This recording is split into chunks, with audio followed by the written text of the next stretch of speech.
அன்பான தேவனுடைய பிள்ளைகளே, ஆண்டவராகிய இயேசுவின் நாமத்தினாலே உங்களை வாழ்த்துகின்றேன். இந்த நாளினுடைய தியானத்தினுடைய தலைப்பு என்னவென்று சொன்னால், மிக அருகிலே இருக்கின்ற பொழுதும் வெகு தொலைவிலே வாழ்ந்து விட முடியும். நான் சொல்வது உங்களுக்கு விளங்குகிறதா? இதை புரிய வைக்கும்படியாக ஒரு காரியத்தை சொல்லுகின்றேன். ஆண்டவராகிய இயேசு கிறிஸ்துவோடு மிக அருகிலே நெருங்கி இருந்த சீசர்களில், அதாவது இயேசுவின் மார்பிலே சார்ந்திருந்த யோவானுக்கு கிடைத்த அதே வாய்ப்பு யூதாஸ்காரியோத்துக்கும் கிடைத்தது. அவன் மிக அருகாமையிலே தான் இருந்தான், ஆனால் வெகு தொலைவிலே வாழ்ந்து கொண்டிருந்தான்.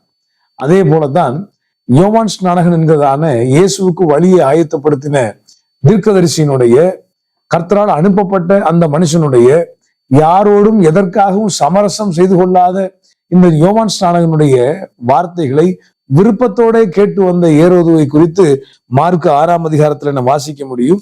மார்க்கு 6ஆம் அதிகாரத்தினுடைய 20ஆம் வசனத்தை வாசிக்கின்ற பொழுது, யோவான் நீதியும் பரிசுத்தமும் உள்ளவன் என்று ஏரோது அறிந்து அவனுக்கு பயந்து அவனை பாதுகாத்து அவன் யோசனையின்படி அநேகம் காரியங்களை செய்து விருப்பத்தோட அவன் சொல்லை கேட்டு வந்தான். கவனித்தீர்களா? யோவான் ஸ்நானகனுடைய சொல்லை ஏரோது ராஜா விருப்பத்தோட கேட்டுக்கொண்டு வந்தானாம். ஆனால் அதே நேரத்துல யோவான் ஸ்நானனுடைய தலையை வெட்டி கொலை செய்தது யார் என்று சொன்னால் இந்த ஏரோது ராஜா தான். காரணம் என்ன தெரியுமா? அன்பு தேவ பிள்ளைகளே, மிக அருகாமையிலே நாம் இருக்கின்ற போதும் வெகு தொலைவிலே வாழ்ந்து விட முடியும். அதாவது யோவான் ஸ்நானகன் நீதி உள்ளவன், பரிசுத்தவான் என்பதையெல்லாம் நன்றாக அறிந்திருந்தும் கூட நல்லவர்களை பக்கத்திலே வைத்துக் கொண்டிருப்போம். ஆனால் அவர்கள் சொல்கின்ற ஆலோசனைப்படி வாழ்வதற்கு நமக்கு விருப்பம் இருக்காது.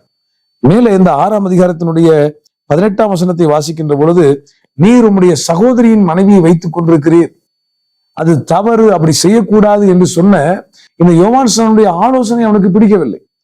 பலரும் கூட இன்றைக்கு சபைக்கு வருகின்றவர்கள் அவர்களை பாதிக்கக்கூடிய ஒரு செய்தியை சொன்னால், அவர்கள் மனம் திரும்ப வேண்டிய செய்தியை நாம் சொன்னால் நம்மையும் பிடிக்காமல் போய்விடும், அதையும் கை கொள்ள மாட்டார்கள்.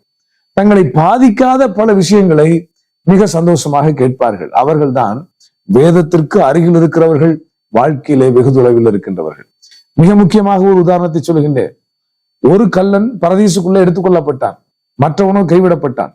இந்த பரதீசுக்குள்ள எடுத்துக்கொள்ளப்பட்ட அந்த கள்ளனுக்கு கிடைத்த அதே வாய்ப்புகள் மற்ற கள்ளனுக்கும் கிடைத்தது. ஆனால் அவன் அதை பயன்படுத்திக் கொள்ளவில்லை. நீங்கள் என்ன செய்ய போகிறீர்கள்? அருகிலே இருந்து தூரத்திலே வாழப் போகிறீர்களா? அருகிலே இருந்து அவர் அருகிலேயே அவருக்குள்ளேயே வாழப் போகிறீர்களா என்பதை இதனால் முடிவு செய்யுங்கள். கர்த்தர் உங்களை ஆசீர்வதிப்பாராக.